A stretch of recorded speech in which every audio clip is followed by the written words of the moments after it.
Hi guys, another little video here that I've been meaning to make for quite some time. There's a great little article on, and if you're in the watch community you'll probably know about this, there's a blog to watch, which is quite a cool little kind of watch enthusiasts forum thing, website with different articles. There's one on there, it was July 20th. 2014, so last summer, and it says how and why Rolex prices have increased over time. So Rolex pricing, and this is quite an interesting little article, and they've done a bit of work on the sort of the real cost of a Rolex. And one of the key things they introduce on this is the notion of, if you're back in, say, the early 50s, based on the average salary, how many Rolexes could you buy for your average salary, and how many Rolexes could you buy for your average salary today by comparison? And it's quite shocking. I mean, I frequently wish I was in a time machine. I could go back to 1950 and hang out with Doris Day and Cary Grant. Because it's quite a cool time. Love all those things retro. But yeah, I mean, the numbers, I mean, you can do the numbers based on dollars, or you can do it based on pounds. It pretty much comes out with the same sort of result. So in your early 50s, your average salary in America, in the sort of early 50s, was something around $4,500 a year. Now, I will qualify that a little bit in that if you know a grandparent or a parent who was knocking around in the 50s, the chances they'll say, oh, geez, I was never on that. Because the average salary in America is very skewed. You've got this kind of median figure, but you've got a lot of people that were on a hell of a lot less, and a lot of people that were on a hell of a lot more. So the average is the average. So there is that element. But let's just say we take that $4,500 in the early 50s as a kind of a ballpark figure. It roughly works out about $100 a week, just a little bit under $100 a week, or $200 a fortnight, $400 a month, and so on. How much was a Rolex in the early 50s? Well, you could get a basic Oyster model for between about $175 and $200. So the way that roughly works out is the average salary could buy a basic Rolex in a fortnight. So if you did without food and water and electricity, you could save your pennies. You could buy it in 2 weeks' salary. Okay, a bit unrealistic, but it's a nice ballpark figure for comparing. And obviously the prices have just continually risen steadily since then. Now, in 2015, what have you got in the States now? You've got an average. Again, got to caveat that a little bit. Your average salary there is around about the mid-30s, you know, in terms of $30,000, so around about $36,000 maybe.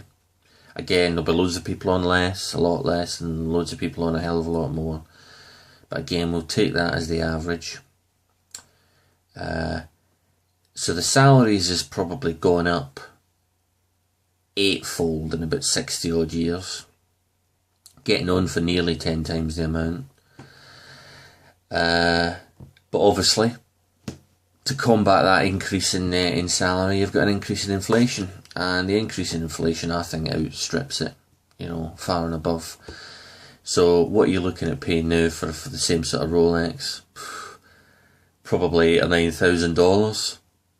So you could probably buy, instead of maybe buying 10 or 20 Rolexes for your money, we'll probably need 20 Rolexes for a year's salary. Back then, in the early 50s, you're probably looking at buying about four for an average salary. So just readjust that camera there, sorry about that. That's a massive hike, you know.